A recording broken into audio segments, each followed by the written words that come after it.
Mga ka-safety, ngayon nandito ako sa yung kuweba dito. Ito yung daanan, okay? At tayo na, pasyalan natin. Ito, napakaganda yung daanan mga ka-safety. Malinis. Oo. Talaga malinis dito. Malamig. Malamig yung hangin.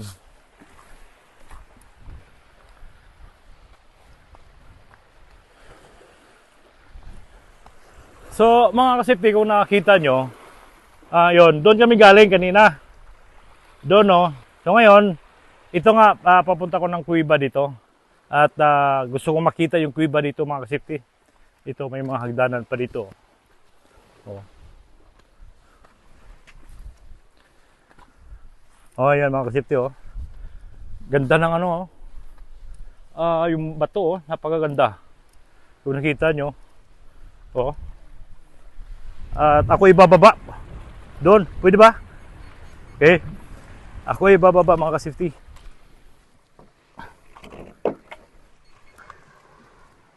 Yun o,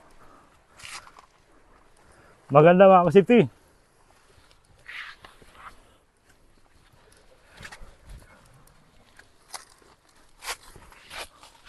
Oh, yun o mga ka-safety, oh. Napakaganda. Okay. Oh. Talagang maganda dito mga ka-safety, okay? So ngayon nakakit ako sa kabila. So, dito sa kabila.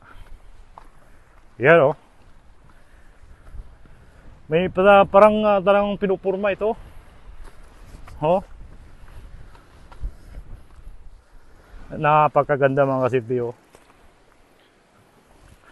Welcome to San Pedro. Mga ka-safety, ito yung dulo ng San Pedro Island. Ito yun.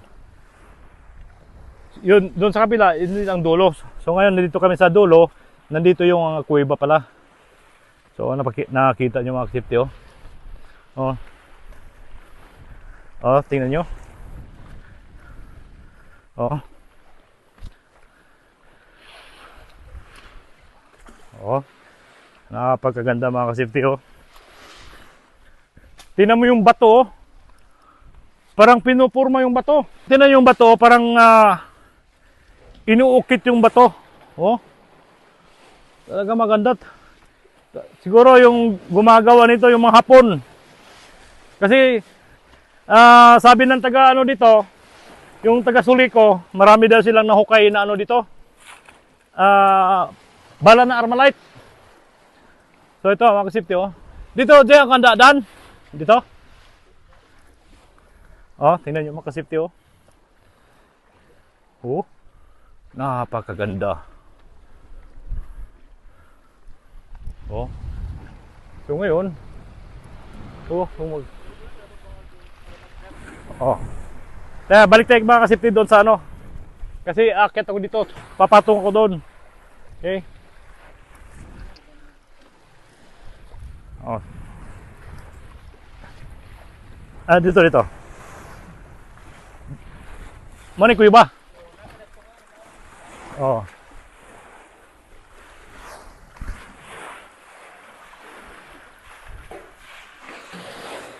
Mga ka-safety, ito pala yung kuweba. Parang nag-iiko yung yung busis, oh. Kung narinig nyo, nag-iiko. So ngayon, pag may dala akong damit, papasok ako dyan sa loob. Okay? Pag kayo nag-swimming dito, pumasok ka sa loob. Doon pa lang doon, pinakadulo. Nandun yung tubig, maraming tubig doon. So malinaw. Oh, talagang hello. Nag-iiko yung boses ko mga ka-safety, oh. Ito yung kuweba. So talagang ito ng mga Hapon, sinasadya ng Hapon yata ito, oh. Parang mga ka-safety, parang man-made na pagka or lang ito, nature. Napakaganda, oh. Oh, kung nakita nyo yung kuweba, oh. Oh.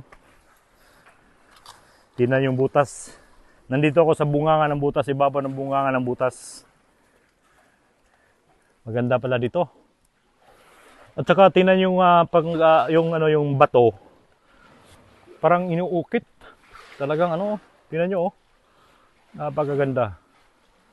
Kaya mga ka-safety, gaya lang sinabi ko sa inyo, maganda pumasyal dito sa San Isidro. San Pedro Island. Mula dito patawid papuntang Kanipaan, sa may Hinunangan, yung pambot, yung pabangan ng motor, mga 30 minutes lang. So malapit lang mga ka-safety. Oh, tingnan nyo, ikutin natin yung paligid oh. Oh. Tingnan nyo. Napakaganda. Oh. Oh, tingnan mo, akit ako ah. Maganda mga ka-safety oh. Oh. Oh. Tingnan nyo, para kung dito. Para kung hari umupo. Oh. Parang Golden Buddha ba? Golden Buddha oh. Napakaganda. Talagang dito mga ka-safety, number 1. Pasyalan nyo na dito. Oh. Sana ito maano ng mga tourism. Yung Department of Tourism dito sa Pilipinas. Sana maano nila dito, mapasyalan. At saka i-develop itong lugar na ito. Talagang maganda. Kung nakita nyo lang yung bato, kung forma ng bato. Parang ito, hindi oh. Tingnan nyo mga ka-safety oh, nandito ko sa tuktok. Oh. Sarap yung hangin. Oh. Biruin nyo mga ka-safety yung butas na yan, papunta roon oh. Talagang mayroong dito, mga kayamanan ng Hapon. Oh, mga ka-safety oh, dito may daanan pala rin dito oh. Yun mga ka-safety, napakaganda. At ako ay bababa na. At saka yung mga ka-safety, yung bato hindi madulas. Siya, kahit yung mga sapatos niyo or sinilas, walang spike, kakapit. Walang lumot. Oh. So ito yung yung pinaka-entrance dito kayo dumaan. Okay. Yan. Napakaganda. Oh. Tingnan nyo yung view doon, no? Napakaganda. Oh. Mga safety, gaya na sinabi ko sa inyo, pasyalan nyo na dito sa sa may San Pedro Island, dito sa may Hinunangan. So ito yung sakop ng Hinunangan. Isla ito pero sakop ng Hinunangan. Okay. Okay mga ka-safety, kita-kits tayo ulit at kami ay uwi na.